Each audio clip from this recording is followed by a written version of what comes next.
हाँ नमस्कार भाई। तो अरुणाचल प्रदेश के विद्यार्थियों के कमेंट बॉक्स के अंदर बहुत कमेंट आए कि नीट का कट ऑफ क्या रहेगा, प्लीज़ बताइए।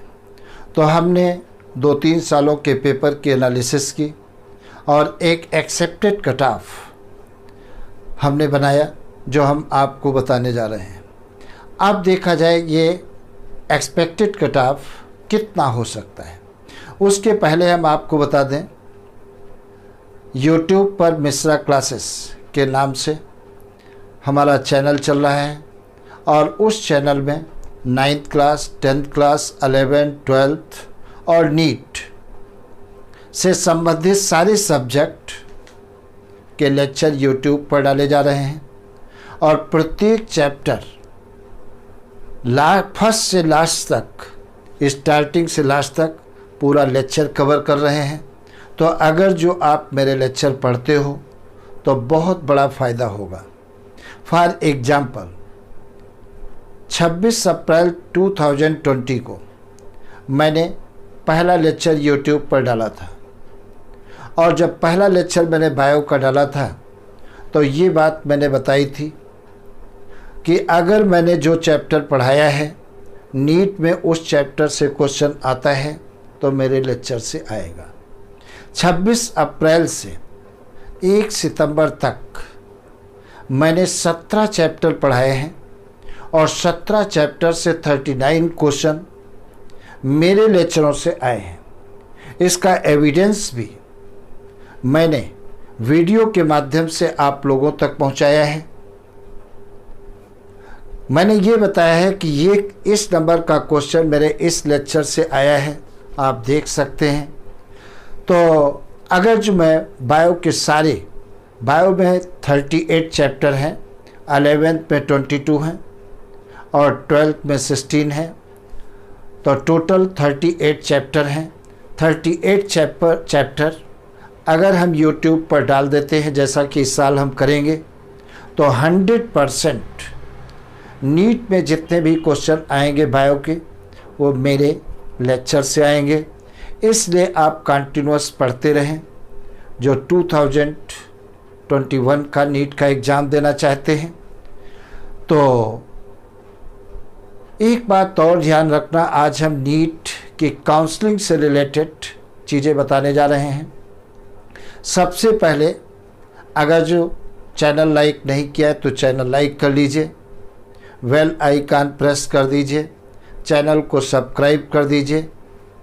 इससे आपको फ़ायदा बहुत बड़ा ये होगा कि काउंसलिंग से रिलेटेड जो भी जानकारियां हैं वीडियो के माध्यम से हम आप तक पहुंचाते रहेंगे।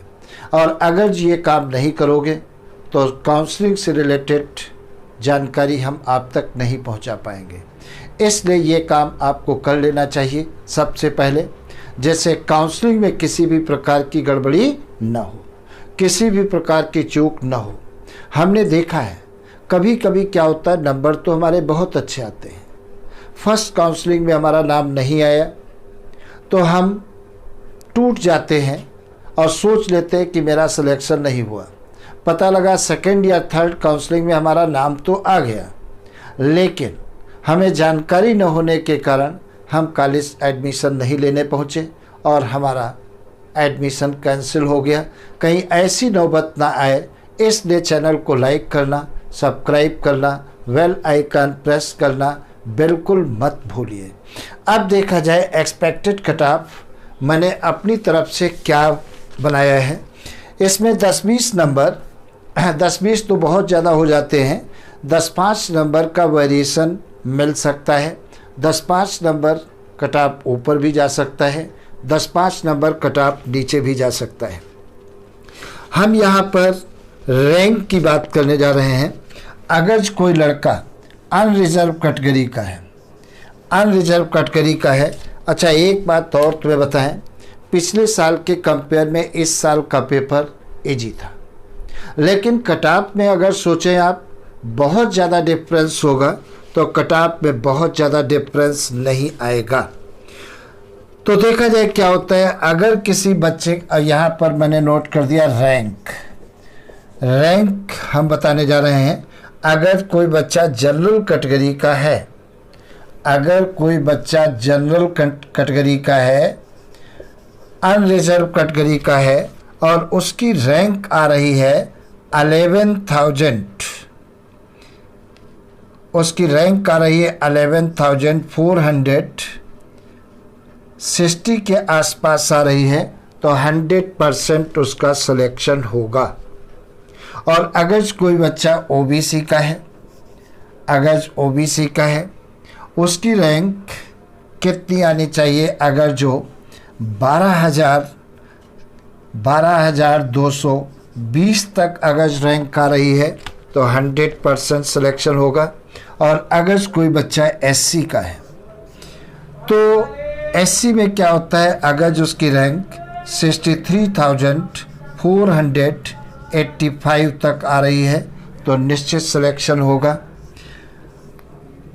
अब अगर कोई बच्चा एसटी का है, एसटी का है, अगर जो एसटी का है तो उसकी अगर रैंक आ रही है 87,364 तक आ रही है तो निश्चित रूप से एक सीट उसकी होगी।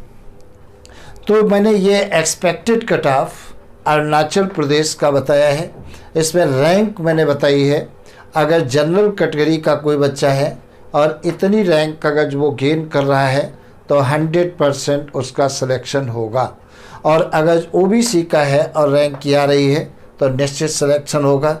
अगर जो एससी कैटेगरी का है, रैंक की आ रही है, निश्चित सेलेक्ट होगा। और एसटी का है, रैंक किए है तो 100% सिलेक्शन होगा।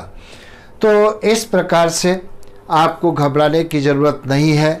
अगर इस बीच में आपकी रैंक आ रही है तो ये मान के चलिए 100% आपको गवर्नमेंट मेडिकल कॉलेज की सीट एक आपकी होगी।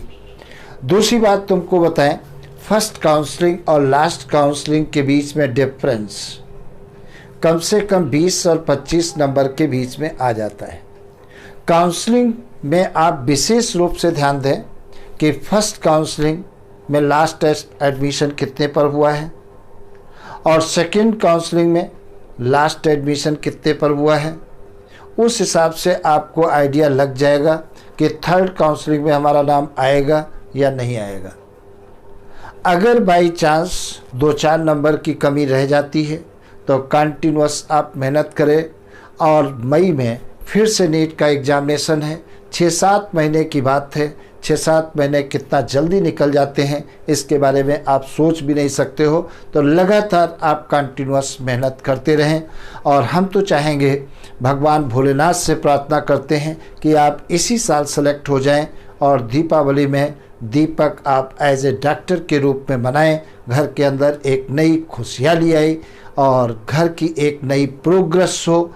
हम यही भगवान से प्रार्थना करते हैं। बेस्ट ऑफ लक और खूब कस के आप पढ़ाई करिए।